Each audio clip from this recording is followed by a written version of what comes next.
Let's get started with step one. Step one is deep cleaning your furniture. So I found this on the side of the road, but it doesn't matter where you found it, you need to deep clean it. Many people say to deep clean before you sand and then after you sand.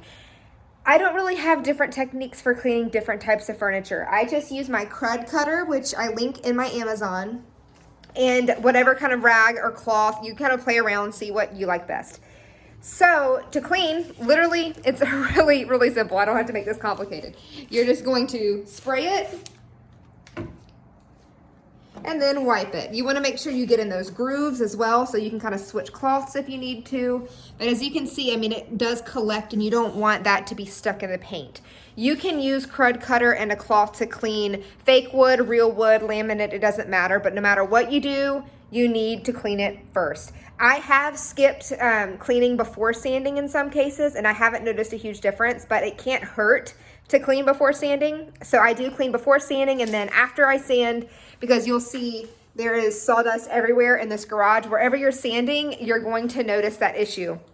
So I also wipe down in between paint coats, because you will lightly sand, we'll get to that, in between each coat. So at that point, I just get a cloth that's damp with water, damp, not soaking wet, and then wipe off the entire thing so I'm not getting sawdust or hairs, which are everywhere whenever I'm doing this. I shed like a dog.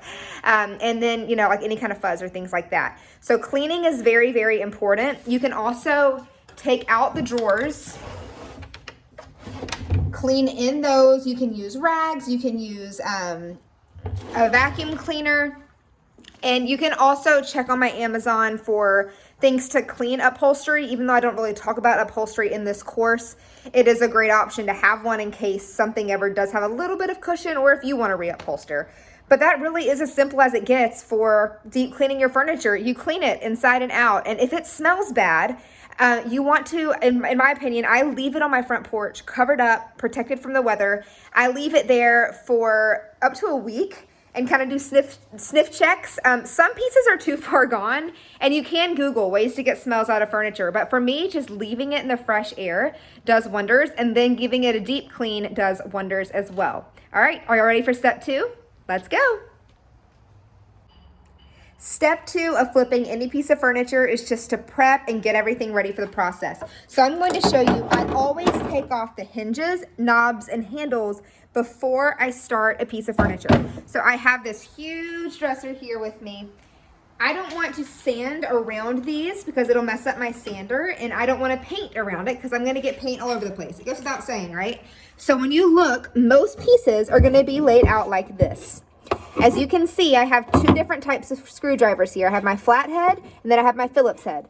This one has a cross, so it's a Phillips. So you can just put it in there, turn it, and it'll pop out. You can also use an electric, which saves a lot of time. It has the option to go in and out. So I want this one to come out, so I just put it in. Boop. And it's already out. You can't see it, but I've got it out on my side. Done. And then you just pop out those screws and store them somewhere safe. You're gonna do the same thing with hinges, but here's my trick for hinges. You wanna take a picture of the hinge before you remove it, and then keep it marked which hinge goes where, because sometimes things are weird and they don't wanna go back into place. And the reason I take a picture is because whenever you take a hinge off and try to put it back on, it can get kind of confusing as to which way it was angled. Trust me, it seems like it's simple, but you'll kind of start to lose your mind after a while. So that's my biggest tip for prepping in terms of hardware. Now, if there are any holes or anything like that, for instance, let's look at this piece up close right here. We have a little bump. Now, this isn't a big deal, and I'm not even gonna worry about it, but if there were any, and I don't see any issues here. Oh, you know what? I just realized this is fake wood. This is a good time to show you this. If you can see it, let's see if I can get my phone to focus. It's kind of soft and fluffy. It's not really focusing very well, but it's like powdery and kind of like cardboard, hard cardboard. This is fake wood. Did not know that. I learned it just now. But up here I have some scratches that may show through if I just paint over it.